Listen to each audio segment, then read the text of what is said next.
नमस्कार दोस्तों, स्वागत है आपका हमारे चैनल दैनंदिन उपाय पर। तो आज हम बात करेंगे भारत की जीवन रेखा, मोक्षदायिनी और पवित्रमय नदी माँ गंगा के धार्मिक रहस्यों की, जिसकी महिमा अनंत है।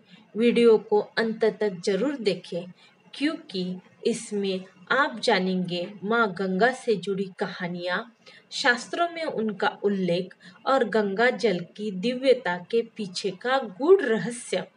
गंगा नदी को हिंदू धर्म में बहुत ही पवित्र नदी का स्थान है।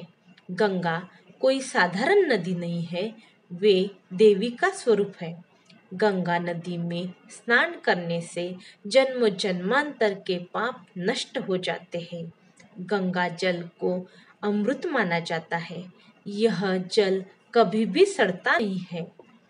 यह जल खुद देवी गंगा का आशीर्वाद है और गंगा जल को मरते हुए व्यक्ति को पिलाने से उन्हें मोक्ष की प्राप्ति हो जाती है। गंगा जल को पूजा घर में ईशान्य कोने में रखना चाहिए। समय समय पर गंगा जल चेक करना चाहिए। अगर उसके जल की मात्रा कम हो गई हो तो उसमें और गंगा जल डालना चाहिए।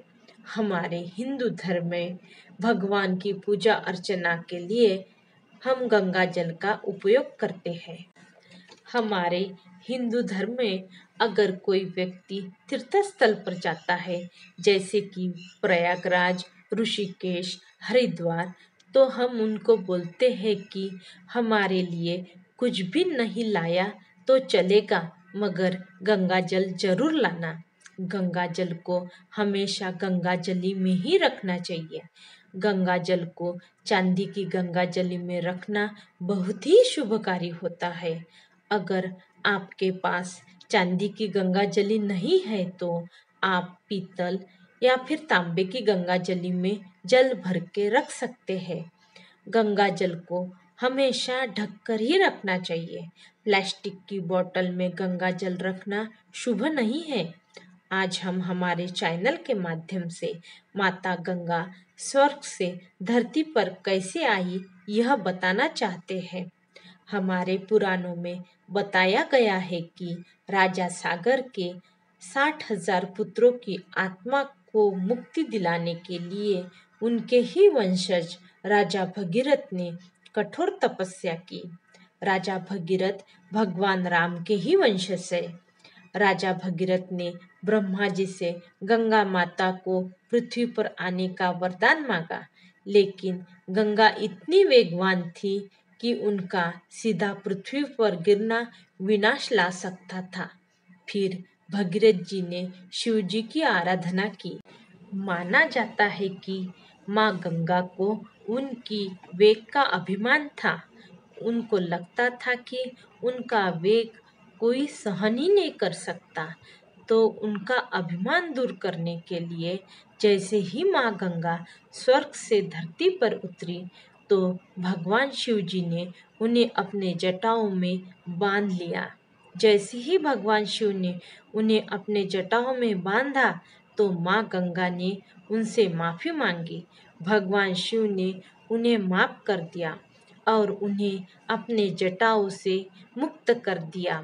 जैसे ही उन्हें मुक्त कर दिया, राजा भगीरथ के वंशजों का उद्धार हो गया। इतनी पवित्र माँ गंगा होकर भी हम इंसानों ने गंगा नदी को प्रदूषण से भर दिया है। हम मनुष्यों का ही कर्तव्य है कि गंगा नदी को साफ रखना चाहिए। लाखों करोड़ों रुपए हमारे प्रशासन को गंगा नदी के सफाई करने में लग जाते हैं। शास्त्रों में गंगा को त्रिलोकी की देवी कहा गया है। स्वर्ग, पृथ्वी और पाताल में उनका वास माना गया है। वह विष्णु के चरणों से उत्पन्न होकर शिव की जटाओं से धरती पर आई है। हमारे भारत देश में माँ गंगा से जुड़े कई पर्व और त्योहार मनाए जाते हैं, जैसे कि गंगा दशहरा। यह पर्व गंगा के धरती पर आगमन का उत्सव है। लोग गंगा स्नान कर पापों से मुक्ति की कामना करते हैं।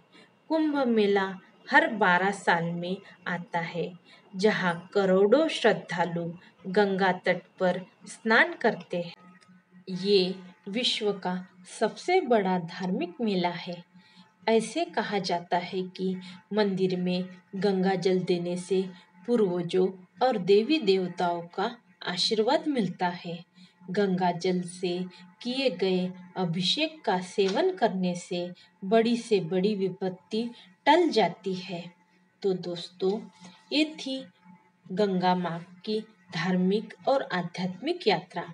अगर आपको यह वीडियो पसंद आया है तो लाइक करें, शेयर करें और चैनल को सब्सक्राइब करना ना भूलें। जैसे माँ गंगा पवित्र है, वैसे ही हमारा मन भी पवित्र है। जय माँ गंगे।